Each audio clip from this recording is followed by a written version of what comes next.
আপনার কাছে কি মনে হয় হঠাৎ কেন এই বিষয়টি নিয়ে আলোচনা হচ্ছে, জঙ্গিবাদ কেন হঠাৎ আলোচনায়? আমরা দেখলাম যে দুজনের বক্তব্য একটু দুই ধরনের। আপনার কাছে কি মনে হয়? দেখেন, শরীফ ভাই যে অনেকগুলো কথা বললো, খুবই ভালো কথা বলছেন, গ্রহণযোগ্য। আমি কিছু অ্যাড করি ওনার সাথে। যেমন আপনি যে জঙ্গিবাদের কথাটা বলতেছেন, স্বরাষ্ট্রমন্ত্রী এই মুহূর্তে কোনো সিমটম পায় না জঙ্গিবাদের, আতঙ্কিত হওয়ার কিছু নাই বা তেমন কোনো বার্তা নাই। আর জাহিদুর রহমান সাহেব যেটা বলছেন সেটা প্রধানমন্ত্রীর দপ্তরের কথা, কারণ সে তো প্রধানমন্ত্রীর উপদেষ্টা। তাহলে আমরা স্বরাষ্ট্র মন্ত্রণালয় বনাম প্রধানমন্ত্রীর যে কার্যালয়, দুইটার ভিতরে বক্তব্যটা তারতম্য হয়েছে। আবার বলতেছে 100% জঙ্গিবাদ আছে, আবার 100% নাই। মানে আমি ব্যক্তিগতভাবে এটা অর্থ বুঝি না। মানে তার মানে কি, কখনো চালাবেন এটা বইলা, কখনো চালাবেন না, কিছু হইলে বলছিলাম আছে, মানে এটা কি? মানে জঙ্গিবাদ আছে এটাও সত্য, জঙ্গিবাদ নাই এটাও সত্য। মানে এটা আমি কথাটার অর্থ আমার কাছে পরিষ্কার না। এটা কি? তার মানে একটা ঘটনা ঘটলে তখন বলছিলাম জঙ্গিবাদ আছে সেটা, আর কিছু না হলে জঙ্গিবাদ নাই বলছি। প্রথম প্রশ্ন হলো জঙ্গিবাদটা কি আসলে? জঙ্গিবাদ কথাটার অর্থ কি? জঙ্গিবাদ বলেন, মব বলেন, জঙ্গির মতো কাজ তো করে এরা, আর তো কিছু না। তো শেখ হাসিনাকে যে সরানো হইল, সেই যে প্রক্রিয়ায় সে সরছে ফাইনালি, সেই ঘটনাটা কিন্তু তার কাছে কিন্তু জঙ্গিবাদ, তার কাছে কিন্তু মব। কিন্তু সে চলে যাওয়ার পর যে পরিস্থিতিটা পাইয়া আজকে পার্লামেন্টে যারা বসছেন, তাদের কাছে তাহলে ওই দিনের ঘটনা তো মব না, জঙ্গিবাদও না, একটা ভালো ঘটনা, রাষ্ট্রের জন্য প্রয়োজন ছিল। এর মানে আমি জঙ্গিবাদ সাপোর্ট করছি না। আমি বলছি জঙ্গিবাদ ঘটনাটা কি, আমার পেনাল কোড যে বাংলাদেশের যে আইন আছে তার আওতায়তেই অপরাধগুলো আসে। একটা লোকের খুন করে তাকে গ্রেফতার করে না, একটা লোকের বাড়িতে আগুন দেয় তাকে গ্রেফতার করে না। তো জঙ্গিবাদের ব্যতিক্রম কাজ কি?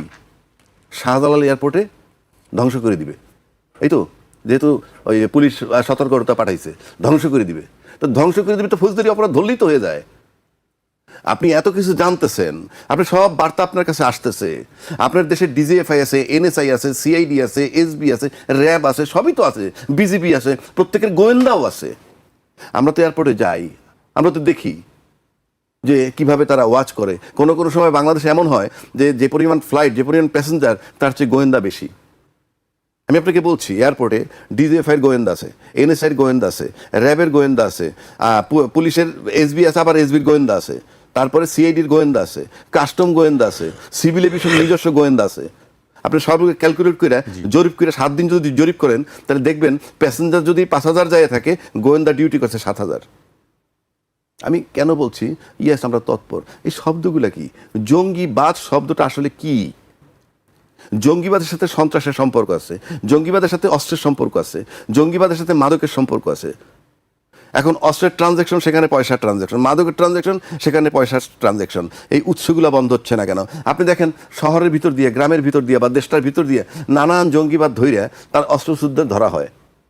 জঙ্গিবাদ ধরেন বা সন্ত্রাসীদের কাছে মাদকও পাওয়া যায়। এই মাদক সে বানায় নাই, অস্ত্রটাও সে বানায় নাই। তাহলে অস্ত্র তার কাছে আসে যে সে তার মুনাফা লুটে নিয়ে নিছে। মাদকটা আমার কাছে চলে আসছে, এটা কিন্তু বাণিজ্য হয়ে গেছে। জেলে যাচ্ছে ওই রিভলভারওয়ালা, জেলে যাচ্ছে ওই মাদকওয়ালা, তার কাছে 50টা মাদক পাইছে এই জন্য। কিন্তু উৎস তো বন্ধ হয় না। তো আপনি একটা দেশ যদি উৎস বন্ধ করতে না পারেন, গণতান্ত্রিক সরকার ক্ষমতায় এসে, আমরা এর আগে শুনছি যে নির্বাচন হয়ে গেলে গণতান্ত্রিক সরকার ক্ষমতায় আসলে এই ধরনের কিছু থাকবে না। অথচ তারার ক্ষমতায় আসার পরই আমরা এই সম্প্রতি শুনলাম জঙ্গিবাদের আশঙ্কা বা জঙ্গিবাদের তৎপরতা। কেউ বলছে নাই, কেউ বলছে আছে। কেন? মানে বিষয়টা কি? এটা আমি এই চিন্তাটা আমার ভিতরে আসবে কেন? আপনাকে তাহলে রুটে হাত দিতে হবে। যেমন ধরেন আওয়ামী লীগ জঙ্গিবাদের সমর্থক নয়, বলবে যে আমি আওয়ামী লীগ, বলবে আমি জঙ্গিবাদের সমর্থক, কেউই বলবে। আচ্ছা, বিএনপি জঙ্গিবাদের সমর্থক নয়।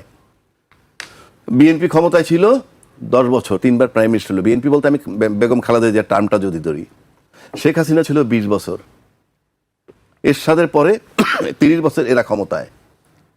সবাই কিন্তু জঙ্গিবাদ দমন করছে, র্যাবও বানানো হয়েছে জঙ্গিবাদ দমন করার জন্য। তো 30 বছর তো ভাই দমন করলেন, 30টা বছর তো আপনারা দমন করলেন। এখনো যদি জঙ্গিবাদ হয় তো দমনটা করলেন কি? দমনটা কি করলেন? আমরা তো শেখ হাসিনার সময় এমন পাইছি, র্যাব ঘেরাও করতেছে, 2 দিন 1.5 দিন অপারেশন চালাইছে, লাস্টে শুনে একটা বৃদ্ধ লোক, একটা মহিলা আর একটা শিশু মারা গেছে। এই ছিল ইনফরমেশন। আপনি জিনিসটা বোঝার চেষ্টা করেন। 30 বছর কিন্তু আপনারা দমাইছেন জঙ্গিবাদ। তারপরে ইউনূস সরকার ছিল, ইউনূস সরকার জামাত ঘেঁষা ছিল, বা ওনাকে টু সাম এক্সটেন্ট জঙ্গিবাদ, উনি জঙ্গির ভিতরে আসছিলেন, ভালো কথা। এখন তো নির্বাচিত সরকার আসছে, এতদিন কিন্তু আমরা শুনিনি। এখন আসার পর আবার আপনি হঠাৎ জঙ্গিবাদের কথা, আসলেন নির্বাচিত সরকার, আসলেন গণতান্ত্রিক সরকার, আসলেন 2/3 মেজরিটি নিয়ে, এখন আপনি বলতেছেন জঙ্গিবাদের আশঙ্কা পাওয়া যায়। একজনে বলেন নাই, আরেকজনে বলতেছেন শতভাগ আছে, আবার শতভাগ নাই। ঠিক কথাটা আমার কাছে কেমন যেন মনে হয়।